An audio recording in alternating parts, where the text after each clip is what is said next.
Today's call to worship is adapted from The Gift of Influence by Tommy Spalding. When you hear me say, when you hear me say I, it's Tommy speaking. How is influence a gift? The term has gotten a bad rap. When I Google influencer, the top hits are sites like Influence Marketing, Biggest Influencers on TikTok, and How to Make Money Being a Social Media Influencer. The word wasn't even added to the dictionary until 2019. Here's the definition. A person with the ability to influence potential buyers of a product or service by promoting or recommending the items on social media. In other words, being an influencer is all about making money by getting other people to buy stuff. Yeah, not exactly the most inspired message in the world. That's not the true meaning of influence. I heard about a recent study that showed the average person will influence 80,000 people in their lives, positively or negatively.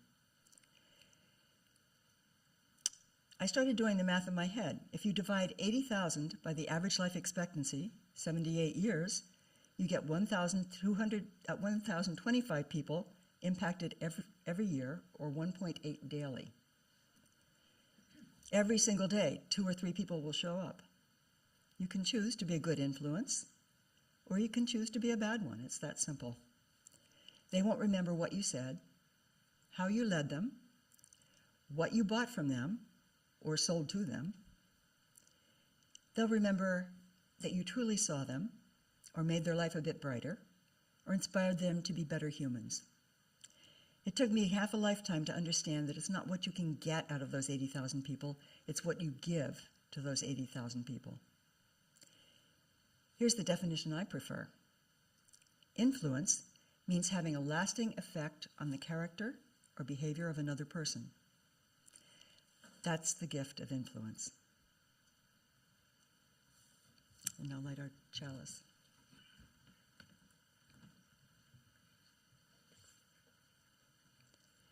We light this flame as the symbol of our Unitarian universal commitment to nurture a welcoming community of belonging.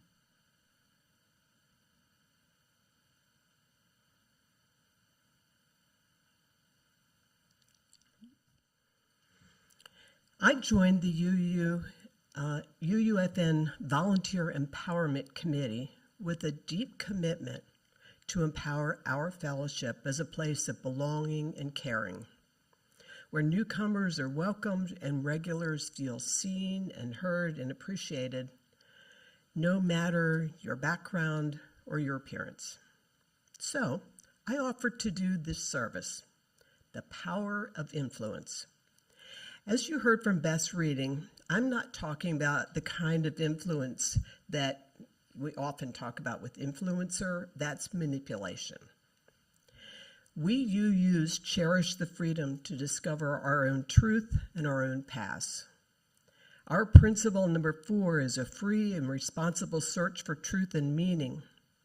This sermon will explore how we can be a positive influence on each other in that search.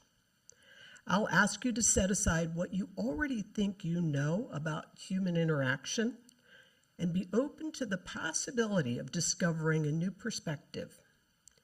You may actually learn something that could make a huge difference in your life and the lives of those around you.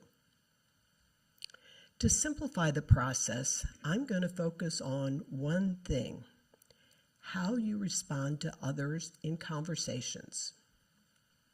So let's make this concrete. Can we play the first clip of a conversation Beth and I had over Zoom? Hi, Beth. Haven't seen you in a while. Hi, how are you? Good to see you. I'm good. I'm good. Yeah. I had a really full weekend. I was at a workshop all weekend that was fabulous. But now I'm panicking a little bit because I have this final yard sale of my life that I'm doing with 2 friends and in Newark, because nobody comes down my street. It's only 2 blocks long, and there's so much stuff, so many things to consider, so much to do. Aha. She gave me an opening. I thought about it, and I have 5 options for how I can respond. So thinking about being an influencer, how might I respond?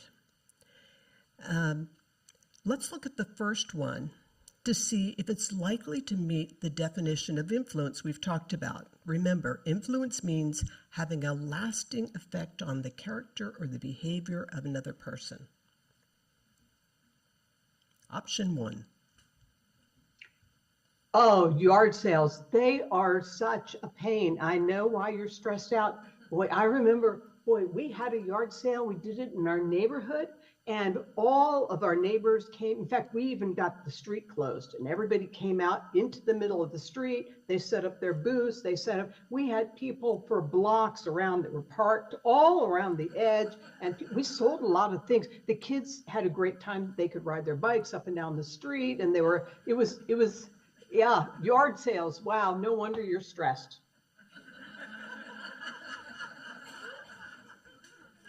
So, option 1, I'm going to call that I'm interesting. Did you notice Beth's face? It looks like she was not feeling seen or heard. It's so human, isn't it? Don't we want to match somebody and tell them, oh yes, I know all about you? We all want to be in the spotlight. But if we really want to be an influencer, we want to let that other person be in the spotlight. So much as I love that kind of response, the other person actually feels invisible. Like, I don't see you at all. I'm telling you how interesting I am. Let's try option number 2. Oh, I used to do a lot of yard sales. I have a great tip for you. You ready for a great tip? Sure. Okay, well, first of all, get those little stickers that are different colors stickers, and you go around, you put a sticker on everything you want to sell with the price, but then you have a little sign somewhere that says that prices are negotiable in case people want. But I found that if you don't have a price on there, then people aren't as likely to even want to buy anything. And I assume you're doing this because you want to buy, right? Yeah.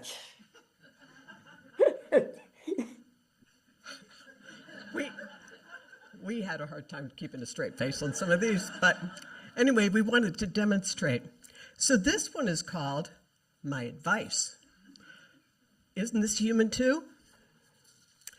I'm cringing that I gave her all of that advice, but it doesn't look like she was really very open, and probably she knows about stickers and price tags, but think about the unspoken communication here. What I'm really saying to her is, I know more than you. I could tell you how to solve your problem. And couldn't we all solve everybody's problem? Anybody who tells you a problem, it goes, oh yeah, I could solve that for you. But chances are, I don't know much about what her problem is, what she's dealing with, what she's already tried. Who am I to give her advice? How arrogant of me to think that I could tell her what to do. So let's try option 3. Oh, Beth, yard sale. That's really hard. What are you doing to prepare? My gosh, I am like opening every cupboard and pulling things out and looking at things I haven't looked at for years, and it's hard. Some of the things, I'm really surprised. Some of the things I thought would be really hard to get rid of, no problem. Things I thought would be easy are there are decisions about what to get rid of, about what to charge. And then I go down maybe I should be putting it on somewhere else. And so I go through Google Lens and down that rabbit hole. And then there are 3 of us. So how much is too much of my stuff? It's going to take up too much room. And there's this whole big yard, and how do we coordinate? And it just feels like a lot, kind of overwhelming. Wow. And is somebody helping you do this, or this is a solo? Yeah, no, I'm doing this with 2 good friends, and I hope we're still good friends when it's done. We have we have things color coordinated, and one person's doing the publicity, and yeah, I'm getting help with transporting things and things, but it still is a lot to get done and a lot of pressure. And my guess is it's more than the activity, the emotional, like you're probably reliving different parts of your life. Oh yeah. Oh yeah. And like, can I let that part of my life go? That's hard. It is hard.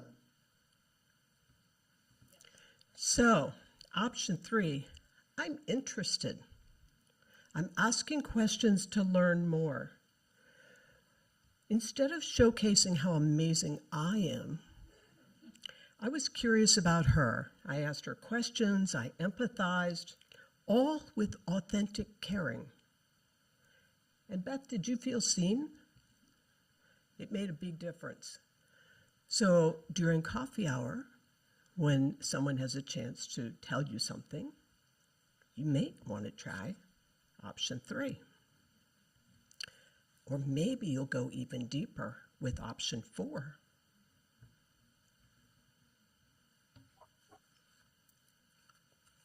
I want you to know I admire you. I have not had the courage to undertake what you're doing right now.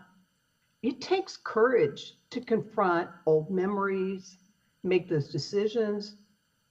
It takes stamina to hang in there and keep going when it's like, enough, I can't make one more decision. Wow, Beth, this is like a hero's journey that you're going on. You know, I'm not sure about that, but thank you. I admire, sooner or later, we all have to do it. And well, I guess we don't. There are people that die never doing it, but I admire your courage and I'm inspired. Thank you for being that force in the world. Thank you.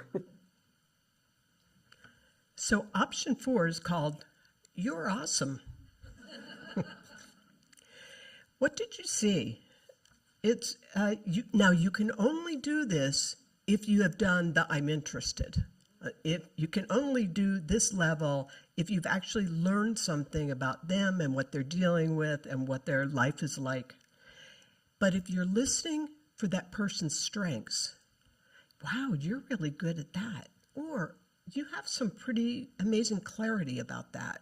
Or sometimes it's called amplifying feedback, where you're like holding up a mirror and saying, I see some strengths and some amazing things in you, your courage or your resilience or your ability to keep going, your stamina. So that's an amazing quality. And I'll tell you, this was not part of my experience growing up. I guess adults in my life were afraid we'd get swelled heads if we heard all the good things about ourselves. The truth is, we all are heavily influenced by how the world sees us. Talk to anyone who grew up hearing that they were clumsy or careless or dumb. We remember that. Or talented or smart or athletic. Those memories are imprinted deep. I have a vivid memory of my 9th grade English teacher who told me I should consider a career in writing to use the talent that I hadn't recognized. I thought I was just like one of the kids. But I will never forget her telling me that. One of the things I love about Robert, my husband, is his parting words to a waitress or a helpful store clerk is, you did a really good job taking care of us. Thank you. So those little moments of appreciation, whether it's amplifying widely or just a little comment, makes such a big difference in influencing somebody else. So before we play the 5th option, I want to get you involved. I want to give you a chance to see each other. So please stand if you're willing and able, and find a partner, anybody near you. And if you want to sit next to somebody, Beth and I are going to demonstrate. We're going to be singing hymn number 402, but it's very short. And Pat will be playing it. So we're going to go through it once, and then we're going to do it 4 times. And each time you do it, I invite you to find a new partner. Now, you can hold hands, you can just look at each other, you can do whatever you're comfortable with doing. But this is a chance to see somebody else. And so the hymn goes like this. Pat, if you play it through once. I give, together we share, and this we live. That's it. That's the first time. So we're going to do it once all together, and then we'll pause a moment so you can find another partner. Or if you really love that person, you want to stay with them, you can do that too. This is you. So, okay. A little audience participation there. Okay, let's look at option number 5. So, Beth, are you open for a suggestion or brainstorming? Sure. Sure. Any help I can get, I'll take. Well, I haven't undertaken what you've undertaken, so I don't know that I have the advice for that, but I'm wondering what you're doing to take care of yourself so that because this is an emotional journey you're going on, not just a physical sorting. So what could you do to really support yourself? Well, for one thing, I just want to let you know that the physical part of it is actually helpful. Lugging stuff around and moving things from here to there and getting them packed up. That's somewhat helpful. Sometimes it's just exhausting and daunting. I have to get somebody to carry things up from the basement because, I have to acknowledge that I've aged to the point where I can't pull things around the way I used to be able to. And I always sleep. When things get too much, I take a nap. I wonder if there's any way, since you have these other 2 collaborators, if you could build a mutual support network. I mean, you're really good at setting things up to help people support themselves. I'm just wondering if you're supporting yourself through the emotional part of this. Yeah, thanks. And that's a good idea. I mean, we are supporting each other in that we are doing this together and we all want it to succeed, and we're trying to, there's a lot of help that I'm getting with transporting things and with advertisement. And in fact, I'm not sure I'm pulling my weight so much in that regard, but the thought of maybe just having a Zoom meeting to check in. And asking each other, how are you doing? How can we, right. What do we each need emotionally? Exactly. To get where, yeah, that's good. That might make me feel a little more equal in the situation too, to initiate that. So yay. Good luck with it. Let me know how it goes. I will. Thanks. Okay. So we're calling this one, Can I Help? You noticed in the beginning I asked her permission. I didn't just blurt out my advice. I asked if she wanted coaching, and I didn't ask questions with the idea that I had all of the answers. I asked a question that, what kinds of support, what kind of help do you think you would need? And had her generate her own solution. So there will be opportunities today during coffee hour, out in your families, in your work life, wherever you go with the store clerk or the waitress. What can you say that would move you from, I'm interesting, or here's my advice, or I'm interested, and maybe you're awesome. And finally, can I help you think through this a little more? So these are skills that are not taught to children, at least wasn't taught to me as a child, and I think they're pretty fundamental and yet kind of simple when you think there are 5 options that we often don't think about. So back to my intention. How can we create more belonging and acceptance and appreciation here? Well, we can all use the power of influence on each other. I had to run for my phone because the last page of my sermon didn't print. So that very end I had to ad-lib. Okay. But I didn't have the closing words in my head, so here we go. The closing words are from George Clooney. You never really learn much from hearing yourself speak.